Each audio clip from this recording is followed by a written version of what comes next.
السلام عليكم خوتي خواتاتي، كي دايرين؟ لاباس عليكم؟ اموركم هانيه؟ احوالكم على خير وبخير. جيت اليوم نشارك معكم واحد الوصفه نتاع كلاص اقتصادي بمكونات بسيطه في كل البيت. كنتمنى ينال الرضا ديالكم وتجربوه. واللي مازال ما دخلش في القناه ديالي يدخل ويتابونا عندي ويدعم لي القناه ديالي. ونجرب معكم واحد الشكل طريف. شوفوا الشكل ديالو كي جا من الداخل.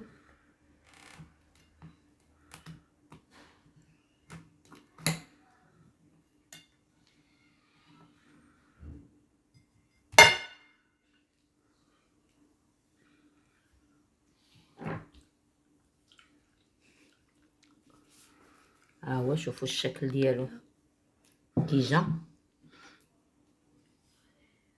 تيجي كريمي وبنين. كنتمنى ينال الرضا ديالكم وتجربوه، وما تنساونيش من لي لايك ولي كومونتير ديالكم، وبالصحه والراحه. وندوزو للمقادير وطريقه التحضير. غادي نحتاجو للمقادير. عندي نص لتر ديال الحليب غنقص منو كاس، ندير غير 2 كيسان، وكاس ديال الكريم شونتي، شريط ديال العبار، 5 حتى 6 المعالق ديال السكر سنيده، لحقاش هاد الكريم شونتي ما تكونش حلوه. عندنا الفرون نتاع الفاني، اللي تيبغي لي شي نكهه يديرها. انا بغيت الفاني، وجبت هنا 2 باكي ديال هاد البسكوي هذا، وضربتهم في وسط القاغيط حتى فرتتهم على هاد الشكل هذا، وحطيتهم في اناء باش نزين به في وسط لاكلاص. غادي نديرو في هاد الاناء كاس ديال كريم شونتي، وغادي ندير 2 كيسان ديال الحليب وكاس ديال الماء. نسيت ما ذكرتوش معكم في الاول.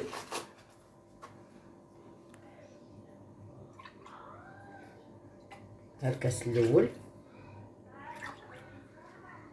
ها الكاس الثاني، وغادي ندير كاس ديال الماء. ها هو ضفت كاس ديال الماء، غنضيف شاصيه د الفاني نتاع الفلون، ونضيف سكر سنيده صافي، ونبقى نطربهم تنطلع لا كريم ديالي.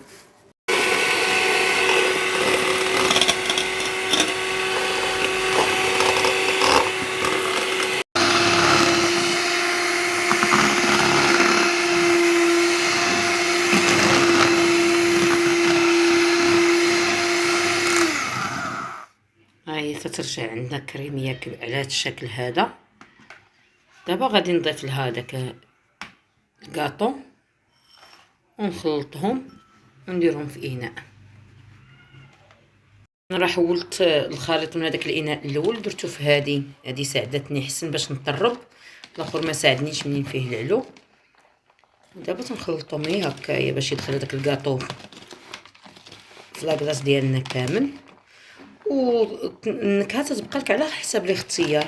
اللي ما بغاش يدير الكاطو عنده البنان يدير قطع ديال البنان، ولا يدير قطع ديال التفاح معسلي، ولا يدير قطع ديال الفريز، بيبي وشوكولا، اللوز، الكركاع.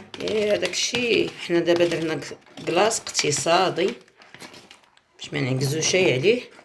في هذا الشكل هذا انا هنايا درت هذا المول هذا ديال الكيك، غطيته بميكا باش يساعدني باش نجبد الكلاص ديالي فاش يوجد.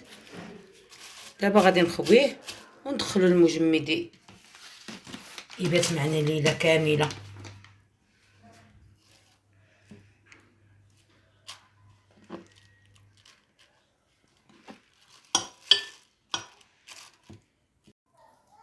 هو من بعد ما درته في الاناء، دابا نرد عليه هاد البلاستيكه هادي، نغطيوه وندخلوه المجمد يبات معنا ليله كامله، وفاش يوجد نشوفوا الشكل النهائي كاملين كايج.